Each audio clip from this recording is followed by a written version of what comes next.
नमस्तस्यै नमस्तस्यै नमस्तस्यै नमो नमः। जैसा कि पिछली चर्चा हमने समाप्त की थी कि आप पहले अपने माता पिता से दीक्षित होइए इस यात्रा में चलने के पहले।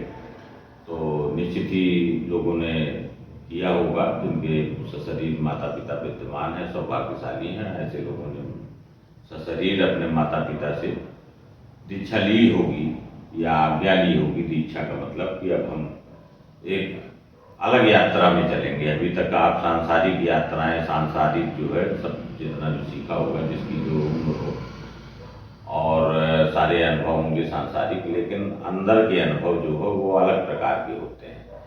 तो मेरे साथ चलेंगे तो मैं बताऊंगा भी कि किस प्रकार के अनुभव होंगे। तो आप दीक्षित हो गए, मतलब आप अंतर यात्रा में के लिए तैयार हो गए। अब आपका सब सामान तैयार हो गया मानसिक रूप से।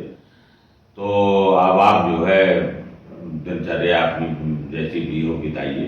तो दोपहर में जब भोजन कीजिए तो भोजन के वक्त भी जो है जितने आपके माता पिता स्वजन हैं, जितने भी आपके रिश्तेदार हैं, जितने भी याद आए बच्चे हैं, और ऐसा तो मेरी माता जी कहती थी कि जो है माँ तो अक्सर जब भी माँ के सामने थाली आती हो, अपने लिए नहीं, वो कहती थी कि बेटा दुनिया की कोई भी माँ हो, पहले थाली आती है तो सबसे पहले अपने बच्चों को याद करती है। और उसे इस प्रकार की अद्भुत से उसे बच्चे के लिए बड़े बेतार के संबंध जो बन जाते हैं, वायरलेस संबंध। आप देखते होंगे कि कई लोगों के साथ जिनसे आपका आत्मिक लगाव है, उनसे बेतार के संबंध बन जाते हैं। तो इस तरह से आपको जो है अपने जो है जितने भी आपके बचपन से लगा के जितने भी आपके गुरु हुए, इसीलिए कहा जाता है, हमारे यहाँ श्लोक है, और जो भी लोग आध्यात्मिक यात्रा करते हैं तो उनके लिए गुरुओं का बड़ा महत्व होता है। तो वो 2 श्लोक जरूर पढ़ते हैं कि गुरु ब्रह्मा गुरु विष्णु गुरुदेव महेश्वरा गुरु साक्षात परब्रह्म तस्मै श्री गुरुवे नमः। दूसरा श्लोक अक्सर आपने सुना होगा कि अखंड मंडलाकारं व्याप्तं येन चराचरं तत्पदं दर्शितं येन तस्मै श्री गुरुवे नमः।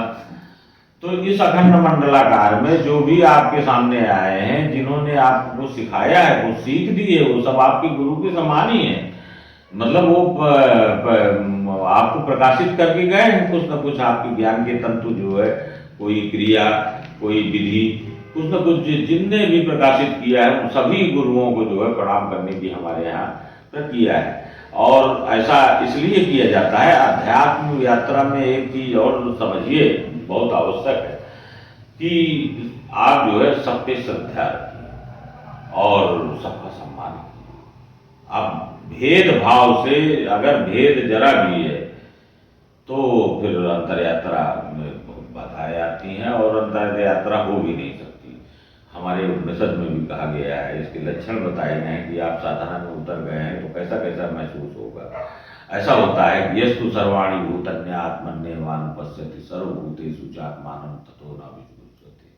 मतलब कि आपको जो है सभी प्राणियों में अपने प्राण, और अपने प्राण जो है सभी प्राणियों में रिवर्स महसूस होने लगे तो समझिए कि आप बिल्कुल सही रास्ते पे जा रहे हैं। बिल्कुल सही है आपका आध्यात्मिक रास्ता। मतलब जो है सभी प्राणियों में के प्राण के बारे में समझने लगे, और प्राण क्या है मैं आपको धीरे धीरे बिल्कुल सही रास्ते से ले जाऊंगा। और बड़ा ही सरल, सबसे पहले मैं प्राण के बारे में आपको बताता हूँ, केनोपनिषद में भी है इस बारे में, और बड़ी छोटे छोटे उदाहरण से। अब श्लोक तो पता चला पूरा उपनिषद आपको समझाने में या किसी को भी समझने में महीनों लग जाते हैं, सालों लग जाते हैं, जंगल में ये सब समझे जाते हैं, लेकिन उसका सार मैं दे रहा हूँ। केनोपनिषद में एक घटना है कि जिसमें शिष्य गुरु से पूछते हैं कि मतलब जो है हमारे नाग का नाग, ये सब देवताओं में ये सब श्रेष्ठ कौन है। तो मैं आपको उपनिषद के 2 संस्मरण जो दिए हुए हैं मैं आपको सुनाता हूँ। केनोपनिषद में है कि एक बार जो है इंद्रादि देवता गर्व से चूर्ण जो है, सभी लोग जो है चूंकि असुरों पर विजय पाई थी तो सब संवाद कर रहे थे। अग्निदेव अपनी, वायुदेव अपनी, अन्य देव अपनी, कि हमारा हमने इस मोर्चे में किया, ये किया, और सभी लोग जो है अहंकार से ग्रसित हो गए। तो ईश्वर ने देखा, परमात्मा ने देखा कि ये लोग तो गलत रास्ते पे जा रहे हैं। तो वहां पर जो है एक विशालकाय यक्ष के रूप में प्रकट हुए उनके सभा के पास। तो सभी लोग जो है देखकर आश्चर्यचकित हुए। तो सबसे पहले जो है इंद्र देवता जो है अग्नि देवता से कहते हैं कि आप जाइए और इन महाशय का परिचय प्राप्त कीजिए। तो अग्निदेव जाते हैं उनके पास और पूछते हैं कि महाशय, मैं अग्निदेव हूँ, मुझे जात वेदा भी कहते हैं। थोड़ा अहंकार से ग्रसित होकर बोले, और महाशय आप अपना परिचय दीजिए। तो यक्ष कहते हैं कि अगर आप अग्निदेव हैं और जात वेदा हैं तो ये तिनका रखा है, इसको जला कर दिखाइए। और प्रभु चूंकि वो शक्ति देते हैं, प्रभु की शक्ति से अग्निदेव अपना कार्य कर रहे थे और वो आंतरिक शक्ति अपनी खींच रही थे। तो अग्निदेव बहुत प्रयास करके वो तिनका नहीं जला पाते। जब तिनका नहीं जलता तो वापस आकर अपनी जगह पर बैठ जाते हैं मायूस से। तो फिर इंद्रदेव वायु देवता को भेजते हैं। वायु देवता जाते हैं, वो कहते हैं मैं वायु हूँ। यक्ष देवता एक तिनका उनके समक्ष रख देते हैं और कह देते हैं आप फिर इसको उड़ाकर दिखाइए। वो भी असफल हो जाते हैं, आगे चुपचाप बैठ जाते हैं। कहते हैं इंद्र देवता से कि हम भी परिचय नहीं प्राप्त कर पाए। तो इंद्र देवता स्वयं जाते हैं। जब जाते हैं तो यक्ष अंतर्धान हो जाते हैं, लेकिन इंद्र पर कृपा करते हैं उन सभी देवताओं में उमा देवी को प्रकट कर देते हैं। उमा देवी प्रकट होती हैं तो इंद्रदेव को वो बताती हैं कि वो परमपिता परमेश्वर है, जिनकी शक्ति से आप लोग जो है ये सब विजय हासिल किए। और चूंकि आप लोग ये भूल गए थे इसलिए वो याद दिलाने आए थे। और तो इसीलिए जो है कहा जाता है कि अग्नि और वायु और इंद्र ये श्रेष्ठ देवता है, क्योंकि इन्होंने सानिध्य प्राप्त किया है परमेश्वर का। तो उस गुरु को समझाने का मतलब यह है कि ये जो कान है, आपके कान है, ये स्वयं नहीं सुनते, ये इनके सुनने की शक्ति परमात्मा देता है। ये जो आँख है ये ठीक है देखने का कार्य करती है, लेकिन इसकी शक्ति जो है परमात्मा से मिलती है। और ये जो भी चलते हैं, जो भी बल है हमारा, ये कहीं परमात्मा से मिलता है।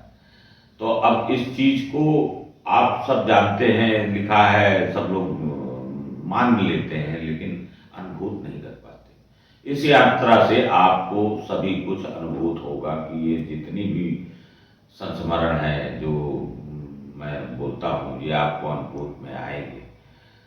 ऐसा ही एक बड़ा रोचक संस्करण है उपनिषद में, और जो आपकी प्राण शक्ति के बारे में जागृत करता है, आपको जानकारी देता है।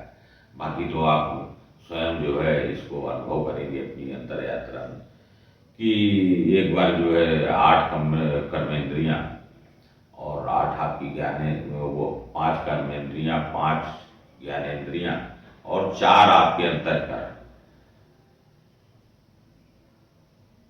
ये 14 देवता आपस में, प्राण आदि ये सब आपस में सभी लोग विवाद करने लगे कि हमें श्रेष्ठ कौन है।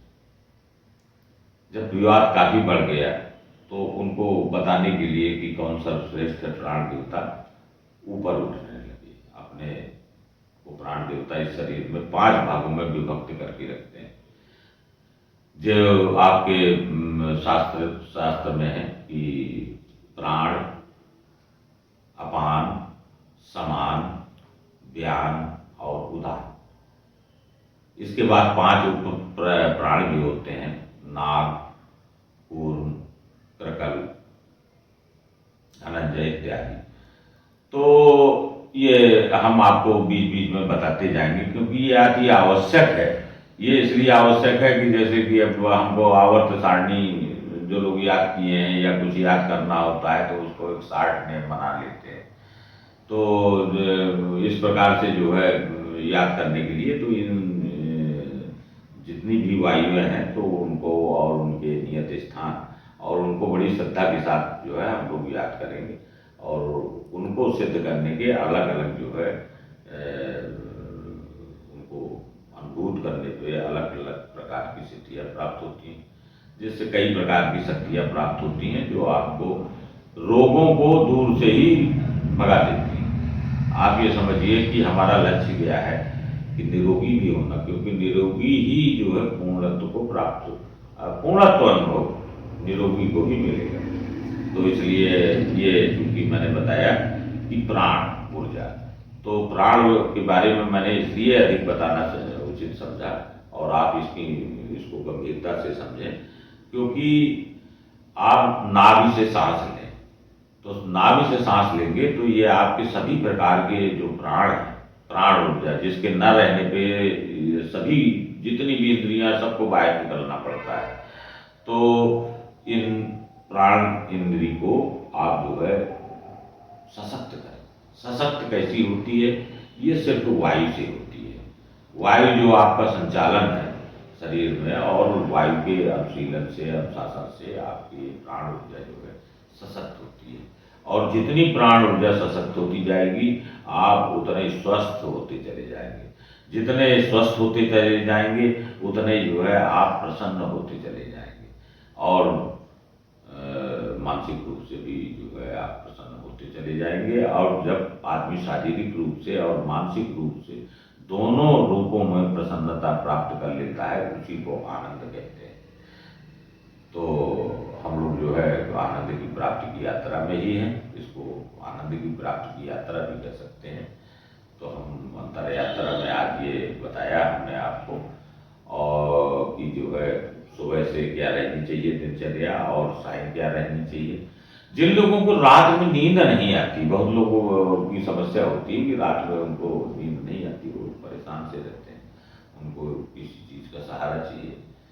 कई लोग कई तरह का सहारा लेते हैं, तो उन सहारों में जो है हम ये कहेंगे कि उन सहारों को एक दिन छोड़कर देखें और मेरे बताए विधि से, क्योंकि अब आप अंतर यात्रा में हैं तो जगना भी अंतर यात्रा के अंतर्गत है जागृत अवस्था में, और सोना भी जागृत अवस्था में है, ताकि सुबह जब उठें तो जागृत अवस्था में ही जगें। तो जो सुबह मैंने प्रोग्राम की व्यवस्था बताई वही रात्रि में भी प्रोग्राम की व्यवस्था बताता हूँ, और छोटे छोटे प्रयोग हैं, आप करके देखिएगा। ये प्रयोग जो है बचपन से हमें बताए गए और ये सही सिद्ध हुए, आपके लिए भी सही सिद्ध होंगे। ये कभी जो है ऐसे प्रोग्राम हैं अपने सेल्फ ऑटोनोमस बॉडी के जो कभी मतलब आपको विचलित नहीं करेंगे, बल्कि निश्चित परिणाम देंगे। जैसे कि आपको सुबह कहीं जाना हो ट्रेन से, आपने भी सुना होगा, ज़्यादातर लोगों ने सुना होगा, और उस समय बहुतों को अलार्म नहीं सुनाई पड़ता, किसी को नहीं सुनाई पड़ता सुबह। बचपन में खासकर स्टूडेंट को तो बिल्कुल नहीं सुनाई पड़ता। 5 मिनट में 1 घंटा लगता है, 5 मिनट लेट लूँ 1 घंटा हो जाता है। तो आप एक प्रयोग करके जो मैं देखिएगा कभी, कि आप सोते समय अपनी तकिया से कहिए कि मुझको 5 बजे उठा देना, या फिर आप अपने जो है नाम लेंगे। सबसे बढ़िया तो यही है कि जैसे आपका नाम कुछ भी है, मेरा नाम मान लीजिए जो भी है, तो आप अपना नाम लेके जो है कहिए कि मुझे जो है सिर्फ अपने आप से ही कहिए कि मुझे जो है 5 बजे सुबह उठना है, इसलिए उठा देना। आप देखिए इसके चमत्कार देखिए। तो धीरे धीरे हम आपको जो है कुछ इस तरह के चमत्कार बताते जाएंगे, इसका प्रयोग निश्चित कीजिएगा। तो इसी प्रकार रात में जब सोएं तो सोने के बाद सोते समय आप अपनी जो है श्वास पे ही ध्यान दीजिए। श्वास जो है आपकी नाभि से ही आए, उसी पे ध्यान देते रहेंगे, आपको कब नींद आ गई पता नहीं चलेगा। ज़्यादा हो तो आप गिनना शुरू कर दीजिए, 1 से 100 के अंदर ही आपको नींद आ जाएगी।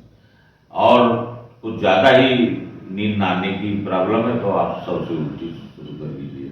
ये मेरी गारंटी है कि इन दोषों के अंदर आपको कोई दवा की आवश्यकता नहीं, किसी भी प्रकार की अन्य प्रकार की सहारे की भी आवश्यकता नहीं। बहुत लोग बहुत कुछ उद्यम करते हैं सोने के लिए। तो अंतर यात्रा में मैं मानूंगा कि आप मेरे साथ हैं, और चूंकि मैं इसी प्रकार से मैं चर्चा भी जारी करूंगा कि आप मेरे साथ सुन रहे हैं, जो मैं कह रहा हूँ निश्चित बात है कि वो आपके दैनिक जीवन में भी आया होगा, और जब दैनिक जीवन में आएगा तो अब कुछ परिवर्तन भी शुरू होंगे। तो वो परिवर्तन अपने आप में, चूंकि आप अपने आप को परिवर्तित कर रहे हो, तो संसार में भी परिवर्तित होंगे। जब आप परिवर्तित हो जाएंगे तो संसार भी परिवर्तित होगा, आप देखिएगा, क्योंकि संसार आपके अंदर का ही प्रतिबिंब ही तो है। तो जब बिंब जो है में सुधार आएगा तो प्रतिबिंब भी सुधार आएगा। तो ये अनुभव आपको बड़े अच्छे लगेंगे, और मेरी शुभकामनाएं हैं कि सुबह से शाम तक सोने की प्रक्रिया तक जो है मैंने आपको बस इतना ही करना है। यही सरल योग है कि आप अपना जो है सिर्फ जो है श्वास पे अभी ध्यान दें, और जब समय आएगा, जब मुझे लगेगा, क्योंकि मेरे साथ आप कार्य कर रहे हैं, जितने भी लोग कर रहे हैं, आप ये समझिए मानसिक रूप से मैं उनसे जुड़ता चला जा रहा हूँ। मुझे खुद अनुभव होता चला जा रहा है कि इस समय 3000 से अधिक लोग मेरे साथ जुड़ चुके हैं। तो पिछले अगर जो है 24 घंटे में इतना बड़ा जो है 3000 आदमी जुड़ गए, तो इसका मतलब है कि बड़ी तेजी से उनकी संख्या बढ़ रही है। आप सब लोग जुड़ रहे हैं, तो ये तार से बेतार का संबंध है मेरे आपके बीच में बन रहा है। मैं आपकी स्थितियां जानता जाऊंगा, और चर्चा के विषय में ऐसे ऐसे आपको उदाहरण सुनाऊंगा कि आपके संशय मिटते चले जाएंगे।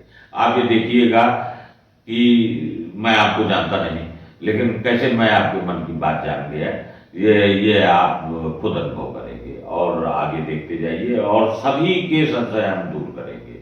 कि आपको कोई फोन करने की, मैसेज करने की भी आवश्यकता नहीं पड़ेगी, क्योंकि हमारे आपके तार से बेतार के संबंध जो है बनने शुरू हो गए। जैसे ही आपने संकल्प लिया वैसे ही आप जुड़ गए। अब हम सब अलग अलग नहीं, हम हैं। तो मेरी जितनी भी चर्चाएं होंगी तो हम के हिसाब से होंगी, और इसके साथ ही चूंकि शास्त्रों का अध्ययन बहुत जरूरी है, क्योंकि पूर्व का, अतीत का जो सही ज्ञान है वो बहुत आवश्यक है, क्योंकि कोई व्यक्ति अतीत से छुटकारा पा नहीं सकता, लेकिन अतीत से प्राप्त कर सकता है। प्राप्त करके अतीत का सार प्राप्त कर लेंगे तो आपको अतीत से छुटकारा मिल जाएगा। वैसे तो कहने वाले बहुत होंगे कि अतीत को भूल जाओ, कैसे भूल जाए, ये दिमाग है, इसका कोई ऑपरेशन तो किया नहीं जा सकता है, अतीत को काट के फेंका नहीं जा सकता। आप मन संतोष करके या उधर के बारे में सोचना प्रतिबंधित करके किसी भी तरह, लेकिन आप प्रतिबंध लगाएंगे उतने वो उल्लंघन होगा। लेकिन मेरे साथ आप चलेंगे तो ये देखेंगे कि आपको अतीत का निचोड़ मिल गया, मतलब निचोड़ आपने रख लिया, और बाकी अतीत आपका स्वमेव जो है झड़ गया। तो जब अतीत से मुक्ति जो है होने के बाद जो है, आप ये समझिए कि भविष्य से भी मुक्ति मिल जाती है। जैसे ही है, चूंकि अतीत का जो है प्रतिबिंब है, अतीत बिंब है तो प्रतिबिंब है भविष्य, और जैसे ही आपको अतीत और भविष्य से मुक्ति मिलेगी। इतनी सरल विधि तो मेरी समझ में अभी तक किसी जगह मैंने पढ़ी न किसी विधि में देखी, और सभी शास्त्रों मैंने देखे हैं, आप भी सुने होंगे, देखे होंगे। अतीत से मुक्ति का इससे सरल उपाय कोई नहीं है। लोग तो 10-10 साल कंदराओं में बैठे रहते हैं, फिर भी अतीत से मुक्ति नहीं पा पाते। तो अतीत से मुक्ति का कारण एक ही रास्ता मैंने निकाला है, ये मेरा अपना सर्वप्रमोद रास्ता है कि अतीत से हम निचोड़ लें, और निचोड़ कर वो रख लें, और तो अपने आप अतीत बाकी सूख कर गिर जाएगा, और जब अतीत सूख कर गिर जाएगा तो आपको भविष्य से मुक्ति मिल जाएगी। और जागृत होने का मतलब वर्तमान में होना ही, और आप वर्तमान में जब आएंगे तो जब वर्तमान में आपकी ऊर्जा सिर्फ वर्तमान में रहेगी, आपकी विस्फोरित ऊर्जा जो अतीत और भविष्य में डिस्ट्रॉय हो रही है वो संचित हो जाएगी एक जगह। जब संग्रहित हो जाएगी तो आप में अद्भुत क्षमताएं भी आनी शुरू हो जाएंगी। शारीरिक भी और मानसिक भी। लेकिन इन क्षमताओं के बारे में जो भी सिद्धियाँ मिले, जैसे कि उदाहरण देता हूँ कि मैं आपको आगे क्रिया जैसे बताता हूँ, कोई योग ध्यान की, मान लीजिए कि वो उदान की क्रिया है, तो ऐसे समय में उदान की में आप थोड़ा आगे बढ़ गए तो आपका वजन है वो भार हल्का होता चला जाएगा। जैसे समान वायु है जहाँ संचरण करती है, उसका जब मैं ध्यान करवाऊंगा तो उस समय आपके जो जितने भी जो है पेट से संबंधित अपच और ये तो शांत होंगे ही, और साथ में आपकी जो है भूख लगनी हो सकता है बंद हो जाए। आप में कमजोरी नहीं आएगी, लेकिन आपका भोजन हो सकता है कि कम हो जाए। और क्योंकि वो अधिकतम कैलोरी है, अब जो कैलोरियाँ जो आपकी वेस्ट जाती हैं वो नहीं वेस्ट जाएंगी। फिर तो ऐसा कहा जाता है कि 50 ग्राम मूंगफली में इतनी पावर होती है कि करीब 4500 कैलोरी ऊर्जा मिलती है, जो पूरे दिन के लिए पर्याप्त है। तो ये सब चीज़ें जो है अपने आप आपका भोजन, ये स्वभाव, ये आप कुछ भी बदलना नहीं। मैं आपको बिल्कुल बदलने को नहीं कहूँगा, बस सिर्फ ये कहूँगा कि बदलने में सिर्फ ध्यान रखिए कि जब भी आपको ध्यान आए तो ये कहना है कि सर प्रमोद जी ने कहा है कि नाभि से श्वास लेना है। तो अभी तो आप ये प्रक्रिया चलिए 90 दिन के बीच में, जैसे जैसे मुझे लगेगा आपके तार जुड़ गए हैं। अभी मुझे नहीं लगता कि आगे की तो विधि बताऊँ, लेकिन निश्चित बात है कि कल जब आप जगेंगे तो कुछ न कुछ परिवर्तन होंगे। और जब कल मैं आपको बताऊंगा तो कुछ क्रियाएं भी बताऊंगा जो आपके अपने आप आत्मसात हो जाएंगी। आपकी दिनचर्या में कोई फर्क नहीं पड़ेगा। आप नौकरी करते हैं नौकरी कीजिए, आप पढ़ते हैं पढ़िए, आप जो भी करते हैं ध्यान साधना करते हैं। मैं तो कहूँगा जो साधु महात्मा महान गण और हमारे शंकराचार्य आचार्य जितने भी हैं वो भी अगर देख रहे हैं तो आप सब देखिए और समझिए कि लोग अधार्मिक क्यों होते चले जा रहे हैं। इसलिए होते जा रहे हैं क्योंकि आपने मतलब जो है इतना कठोर बना दिया है अपने धर्म को, इतना कठोर कि लोगों को जो है मतलब आज संघर्ष के जीवन में जो कि जीविकोपार्जन ज़्यादा जरूरी है। आप देखिए ब्रह्मसूत्र भी लिखा है, अब तो चारों सभी आचार्यों के इंगित करके कह रहे हैं, तो उसमें पहला सूत्र क्या लिखा है कि अथातो ब्रह्म जिज्ञासा। लेकिन ब्रह्म की जिज्ञासा कब हुई? तब हुई जब वो भयमुक्त हो गया, वो जब भोजन की चिंता से मुक्त हो गया, तभी अथातो ब्रह्म जिज्ञासा जागृत हुई। इसके पहले नहीं जागृत हुई, पहले आदमी होता है भयमुक्त। तो मैं तो अपने साधकों से ये भी कहूँगा कि जो जो अपने कार्य कर रहे हैं कोई भी अपना कार्य न छोड़े, क्योंकि संसार में हम आए हैं। आप ये समझिए पृथ्वी क्या है, ये सिर्फ ये है कि इसको आप इस तरह से पृथ्वी से भाग के आप कहाँ जा सकते हैं? कहीं नहीं जा सकते। आप एक तरह से आप यहाँ जो आए हैं ईश्वर की कृपा मान लीजिए या सजा मान लीजिए। आप यहाँ पर जितने दिन के लिए आए हैं उतने दिन आपको रहना है, और रहना है तो यहाँ के मर्यादाओं का पालन करना है। क्योंकि यहाँ की मर्यादा है कि आप भोजन करेंगे तब आप जो है मतलब कंफर्टेबल आनंद से महसूस करेंगे, प्रसन्न महसूस करेंगे और अन्य चीज़ सोचने के काबिल होंगे। तो इन मर्यादाओं में रहते हुए तो आप अपने कार्य जो जैसा है वैसा करता रहे। और बुजुर्ग अपने माताओं और पिताओं से कहूँगा जो भी हमारे बुजुर्ग जन हैं कि वो ये सब क्रियाएं बैठ के चाहें तो बैठ के करें और लेट के चाहें लेट के कर सकते हैं। उनके लिए आज मैं विशेष रूप से जो है 5 मिनट बोलना चाहता हूँ।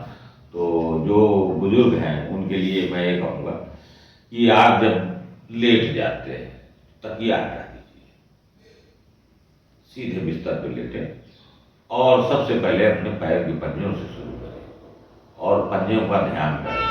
और पंजों में जो है काफ़ी देर तक पंजों में रहें आप।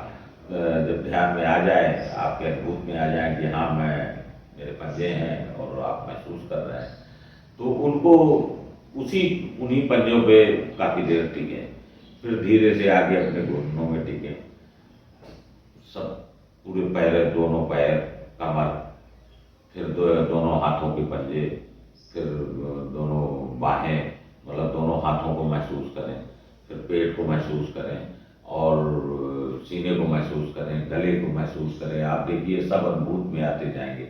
मतलब आपको बोध करना है गले का, अपने गाल, आँख, कान और आपके जो भी सर, दिमाग, अपना दिल, अपनी आँख, अपने फेफड़े, अंदर के भी जो जो आपको अंग महसूस होते हों, हड्डियाँ जितने, सब में आप भ्रमण कीजिए। हम तो ये कहेंगे कि आप लेटे लेटे भी भ्रमण करेंगे, आपकी प्रतियोग चलता है, क्योंकि ये आपकी उदान आयु से स्ट्रांग होगी, प्राण शक्ति आपकी बढ़ेगी। और सिर्फ नाक से सांस लीजिए और ये पूरे विश्वास के साथ कहता हूँ कि जो भी आपको तत्कालिक समस्याएं हैं उनसे निजात मिले। तो इस प्रकार से मैं आप सभी लोगों को प्रणाम करते हुए आज का विराम देता हूँ।